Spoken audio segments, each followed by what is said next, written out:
Mr. Chairman, I think a notice of motion was distributed regarding North Korea. I think we heard testimony. I think people here are knowledgeable about it. I'm bringing it up now because the Council for Human Rights in North Korea is meeting in Toronto tomorrow evening. I was very much hoping that they could be able to announce that this committee had adopted these motions. They were once previously even brought forward by Mr. Hebert, and then the matter lapsed. Perhaps what we'll do is we'll just allow these to be distributed. Then we'll see if there's a consensus on their adaptation. Or adoption, I should say. I wonder if I could ask, we're still in session here, and we're now dealing with a different item. Could I ask everybody to just take a peek at these? Colleagues, I'm just distributing a motion in North Korea that Russ had earlier been involved with. That I was asked by Count Lee from Toronto, because the Council for Human Rights in North Korea is meeting tomorrow evening. They would like to announce that our committee, after we had heard the witness testimony, adopted this motion, which is based on the witness testimony, even based on what Mr. Hebert's work was, which lapsed, from the last Parliament. So I'm basically restating what was done at their request and their hope that we could pass it today so that they could announce it at their meeting tomorrow evening. Maybe we'll just give people a moment to absorb. While we're doing that, Professor Kotler, yeah. One of these was submitted by Mr. Hebert earlier, or just the subject matter of it? I think we heard testimony, and I think Mr. Hebert wanted to move the motion, but I don't believe he ever got around to doing it, unless... No, this is on North Korea. Oh, in the previous Parliament? Yeah. Fair enough. Yes, that's true. I did bring forward a motion to that effect.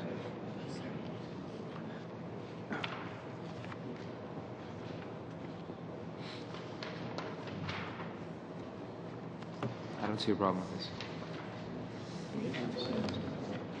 Yeah, it's basically the same. All right, let's do this in the proper fashion then. We'll take the one of the motions. This is the one that begins with the statement, whereas the subcommittee has heard graphic and compelling testimony, etc.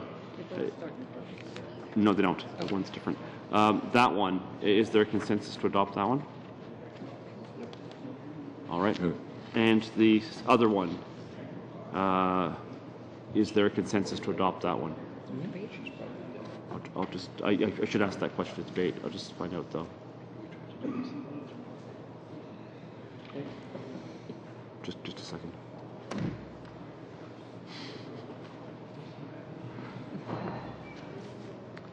I go for the old-fashioned kind of multi-party.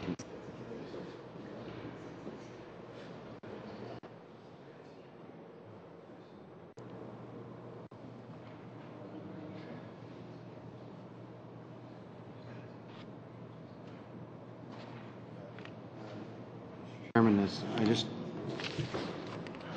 how long ago was this testimony? Because I apologize, with so many cases that we deal with, I don't recall any of the details from this.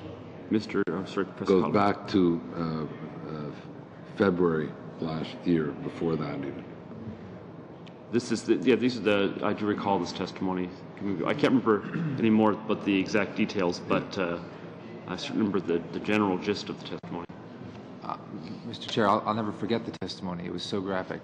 This woman talking about how she saw people murdered in front of her while she was in North Korea. She tried to get to China twice, made it once successfully.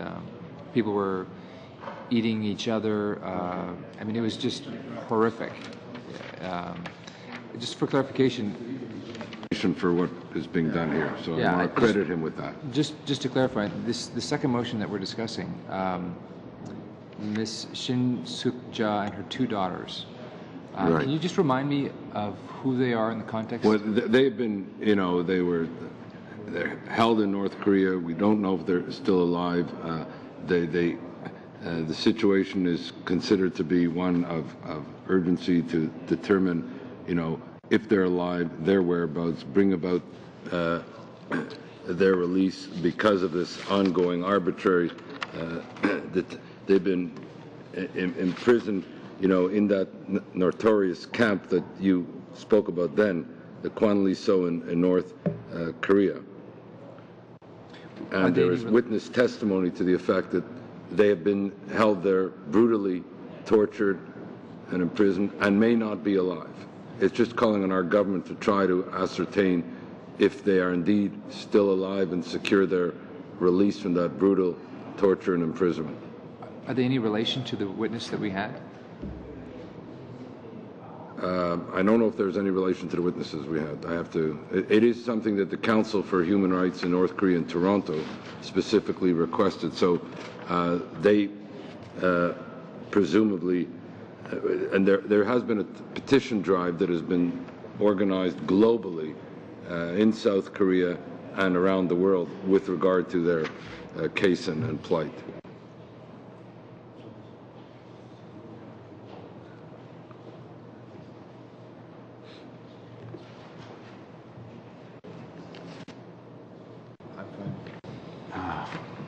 I'll just wait. You fine with the two? Yeah. Okay. All right, I think we've achieved consensus on that one as well. So both the motions are adopted, and with that we are adjourned. And again, I'm sorry, we're not adjourned yet. Mr. Marsden has something, so does Mr. No, I just wanted to credit Mr. Hebert. I wanted on the record that he brought this to our attention, and I want to credit him with that. All right. Mr. Marsden? I've got a concern here. We're coming up very close to the end of our session. If we want any kind of pronouncement on Camp Ashraf, we're going to have to do it very quickly. Yes. And it's very compelling stuff. So whatever we can do to facilitate a response to that, I think, as quickly as we can. And I presume that means Tuesday. What's that? I presume that would mean Tuesday. Tuesday we'll have the witnesses, and then what else we do at that point is at the committee's Well, if we could direction. think in terms prior to Tuesday what we might want to do, I think it's important. Okay. And remember that Obama meeting is December 15th. That's right. We're So, prior to it. Yeah, prior to it. We have Any to chance act. of influence is there. That's it. Okay, everybody's heard that, so duly noted. We are adjourned.